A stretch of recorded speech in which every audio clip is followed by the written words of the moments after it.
I have to ask, have you ever tried to mix something in a test tube by, just flicking it with your finger? Ah, the classic finger vortex. Right. It's basically a rite of passage for anyone who's ever worked in a lab, and a really good way to get a sore knuckle. It hurts, and it barely even works.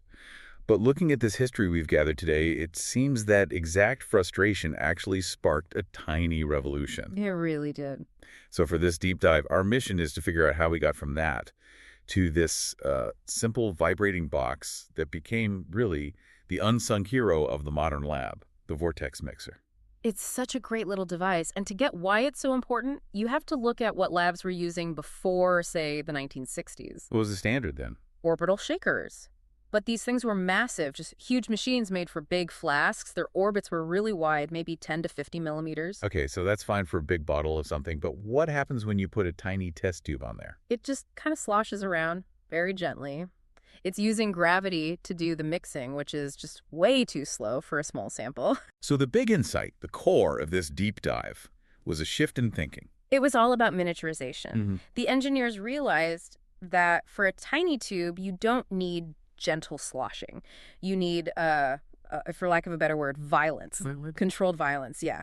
They shrank that orbit way down to maybe 3 or 4 millimeters. But then they crank the speed way, way up, like 3,000 RPM. So you're trading that wide, slow movement for a really fast, tight vibration. Exactly. And the physics is pretty cool. When you spin something that fast with a tiny 2 millimeter radius, you generate incredible centripetal acceleration. We're talking about 20 grams. Wow. And that force just instantly overcomes the liquid's surface tension and viscosity. It's why you see that perfect little tornado, the vortex, form the second you touch the tube to the cup. So who are the geniuses we have to thank for saving our collective knuckles? That would be the Kraft brothers, Jack and Harold. They were working for a company called Scientific Industries. We have their patent right here. That's the one. U.S. patent 3,061,280 from 1962.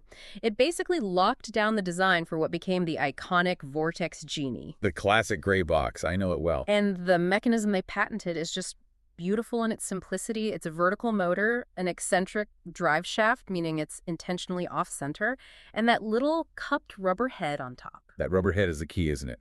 It's all about removing that manual effort.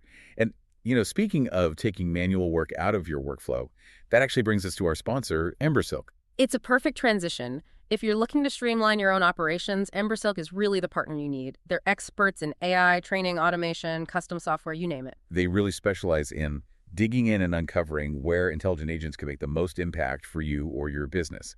So you should check them out at embersilk.com. Now, there's a funny little physics problem that comes with that design the Kraft brothers came up with. Okay. If you're spinning a weight off-center at 3,000 RPM, you've basically built a very unbalanced machine. I can imagine. It must vibrate like crazy. Does it try to run away? It absolutely tries to walk right off the bench.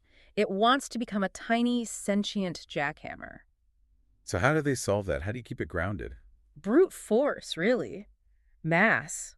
These devices are so heavy for their size because they have these big cast metal bases inside, 3 to 6 kilograms usually. That inertia just fights the wobble. It does. That plus those little rubber feet to dampen the vibration. I've also noticed the controls have gotten a lot smarter over the years.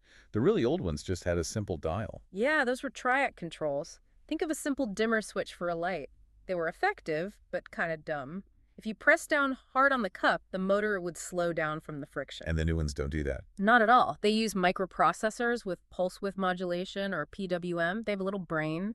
The chip senses the motor is slowing, and it immediately dumps more power into it to keep that speed constant. It really feels like they've kind of perfected the design. I think so. A term we sometimes use is evolutionary optimum, that core mechanical system, the spinning eccentric shaft.